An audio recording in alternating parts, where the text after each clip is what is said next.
Hello, YouTube. It's me, John Avenger, once again, and welcome back to Action and Thriller Month. And this one movie is not so thrilling. It's from 2012, 10 years ago, summer of 2012.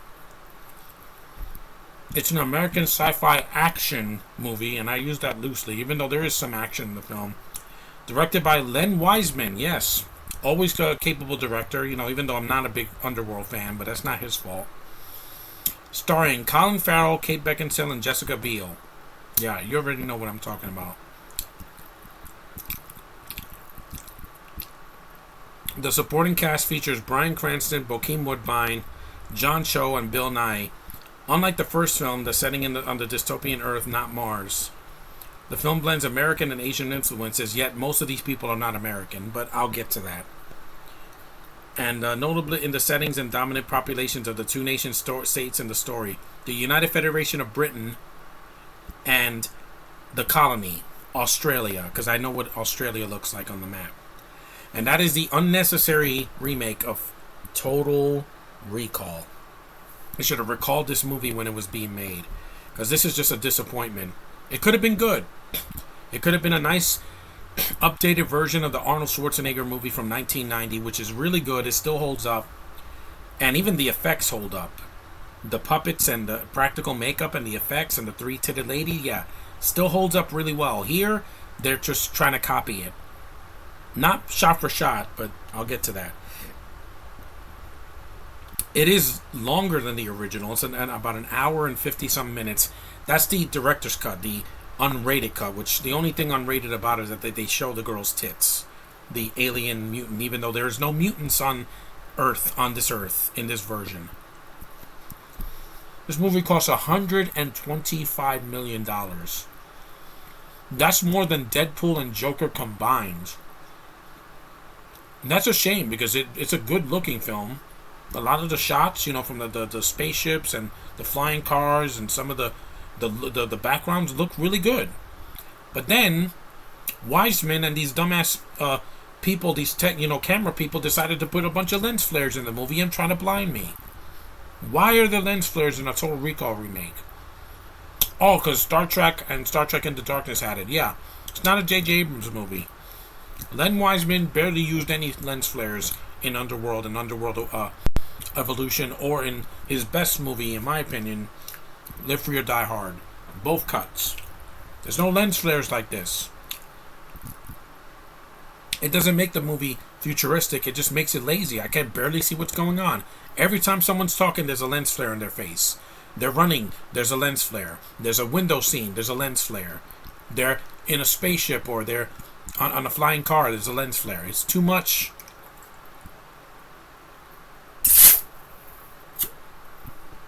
The film received mixed to negative reviews. I was never really that angered with the movie. It's just unnecessary. We have the original from 1990. There was even a TV series that takes place years into the future, which is better than this. At least it was practical effects. Yeah, they praising the action sequences. The action is good. That's one of the only good things in the movie. It isn't the acting or the writing, I'll tell you that much. Because it's just lazy, because they copy a lot of stuff from the original. It lacks the element of the original. Yeah, because the original is really, intriguing. I'll say like Morbius, the way he said that. It's an intriguing premise with a good cast, great effects, a flowing story, an R rating. This needed an R rating. Just like with Morbius, this needed an R rating. And I'm sorry, Colin Farrell he was great in the Batman, because he had personality, he was big and over the top, and I didn't recognize him. And it was a good performance through and through. He didn't get shittier as the movie went by. But in this movie, he falls flat. He's boring. He talks like this. I like to go to Mars. He sounds bored out of his mind. And he ain't no Schwarzenegger. Schwarzenegger had the gravitas, and he had the accent, and he had the one-liners that were funny. There ain't no one-liners in this movie. There's some good ideas, that he has a cell phone in his hand. That's a cool idea. That's something that wasn't in the original, because there were no cell phones in 1990, especially iPhones. That's a cool idea, and even the way the movie looks, it could have worked. But the lens flares and the bad writing just hurts it. Jessica Biel, she's not terrible in the movie. I think she's fine. She's not as good as whatchamacallit, Rachel Tickerton in the original, which I wasn't that crazy about, but she was good though. Here she's just there, like in the second half of the film. In the beginning, she's in a dream sequence or whatever, or a vision, and then she shows up like halfway through the movie. And she should have been the only girl in this movie, in this version. Because the main villain is not Bryan Cranston. He's Chancellor Cohaagen, the corrupt and ruthless dictator of the United Federation of Britain, played by an American actor, no British accent, and he barely is in the movie. Bokeem Woodbine, he's in the beginning, and then he dies halfway through. He was pretty good in Spider-Man Homecoming. Here he has nothing to do. Bill Nye. Why does Bill Nye have an American accent?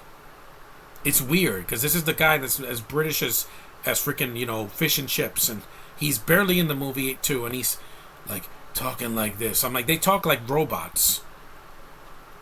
Ethan Hawke is in an uncredited cameo as Carl Hauser in the director's cut. I don't know if I saw him or not, because I saw it on Netflix. John Cho is barely in the movie. You seen a pattern here? You got good actors like Bryan Cranston and John Cho and even Bokeem Woodbine, and they're not in the movie that much. The ones you have a lot of screen time is Farrell, Jessica Biel in the second half, and the worst actor in this movie. Yes, I'm gonna say it, Josh. I don't care if you're a racist. Kate Beckinsale's horrible in this movie. She starts in the beginning when he has his nightmare and has this boring American accent. Then, like about 20 or 30 minutes into the movie, they hug and she's trying to squeeze his life, and then her accent just changes. So let me get this straight. When you betray somebody, you change your accent. I don't remember Karen doing that in any movie. In Guardians, she didn't change her accent. She sounded like, "You fucks," like that for the whole movie. She didn't change her accent out of nowhere. She's an android, not a freaking, like a shapeshifter or something. It didn't make any sense. And she is terrible compared to in the original. Yeah, Sharon Stone. She's in the film for a little bit, betrays him, but then she dies, and that's it. In this movie, they make Laurie into a Terminator. I'm not kidding. Once she betrays Hauser, excuse me, she becomes a Terminator. She's lifeless. She has no facial expression. She's just like this the whole time. She's Henry Cavill. And I'm sorry, the jig is up, and I'm like, I had to have no chemistry whatsoever. And even when she scans every time they go somewhere, him and Jessica Biel go somewhere, she's like right behind them like a Terminator. It didn't make any sense. This is not Terminator. This is Total Recall. And she's robotic in her delivery, has no screen presence. I told you since Underworld, not a fan of this actress. No matter what I see her in, she's boring. Van Helsing, the Underworld films, Click. She just doesn't click with me. She doesn't. Now, Kathleen Robertson, she clicks with me. She's a much better actress than this freaking girl, because she's not robotic. See Scary Movie 2. She's got more charm and humanity than this robot. And the scene with the stormtroopers where Colin Farrell takes a gun and he beats them up. I mean, it's a good scene, but it comes out of nowhere. Arnold, we get it because he's a strong man. He could beat these people up easily. The movie's not funny either. It takes itself way too seriously. Yeah, and it says it here. It lacks the intricate plotting, dry humor, and fleshed out characters that made the original sci-fi classic. And even the look of the movie looks like Minority Report, which is a better movie. It's got less robotic acting in it. And the film was just a failure. It bombed at the box office. It deserved to. It only made $198 million worldwide on a budget of $125. It would have had to make $500 million just to break even.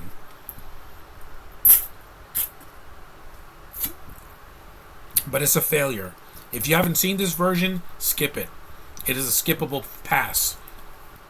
Because when you cast a bunch of people like this that are not American and don't deliver, because Karen at least tries. She didn't do a shitty film like this. Most of the sci-fi she's done has been really good. Because it's well written. Who wrote this movie? It wasn't Wiseman. He only directed it. Kurt Wimmer and Mark Bombach.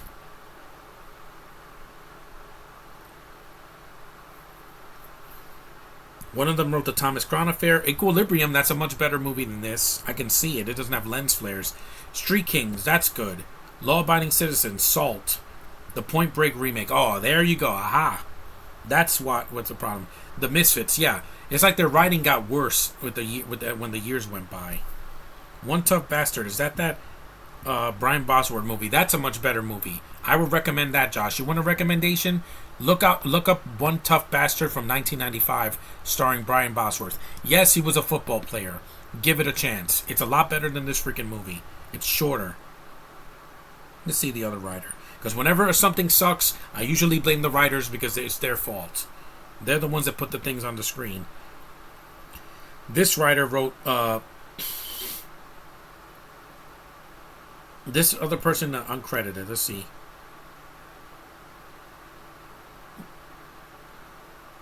No, it was mostly an executive producer on Live Free or Die Hard, War of the Planet of the Apes, and Divergent Insurgent, which I thought it was decent. It's better than this.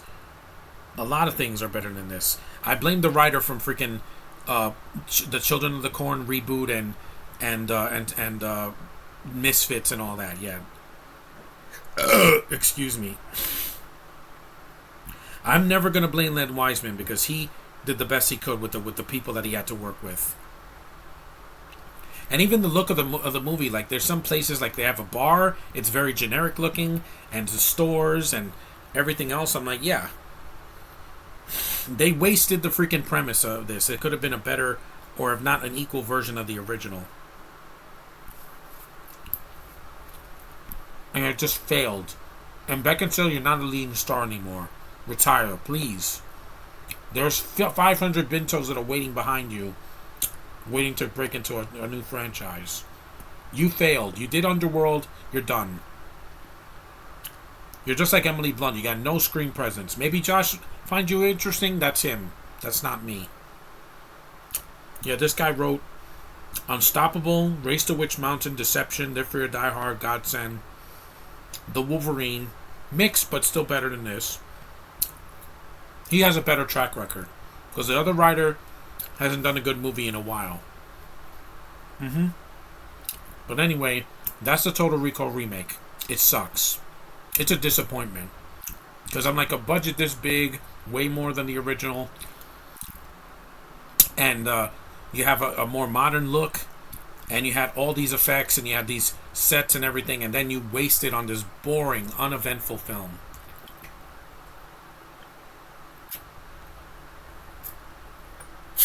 It's a waste of time. Don't even watch it. Just go watch the 1990 film. It's better. The references, like the three-titted lady, 2 weeks, and Mars and all that, it's not here. It's just fan service. That wasn't needed. Stand on your own 2 feet. Stop trying to be a copy of something better. Just do your own thing. Don't be a copy. Star Wars had to learn that the hard way with Force Awakens, Rogue One, and Solo. They wanted to say, remember this? Remember these characters? Yes, I do remember. My brain is constantly in motion. I'm not brain dead. I can remember things. I have a photographic memory. Don't waste my time again. Len Wiseman deserves a second chance, Josh. If you want a director to do another, action franchise or something, give it to Len Wiseman. He can do. He's not to blame for this, because I've seen his work and he's done better than this.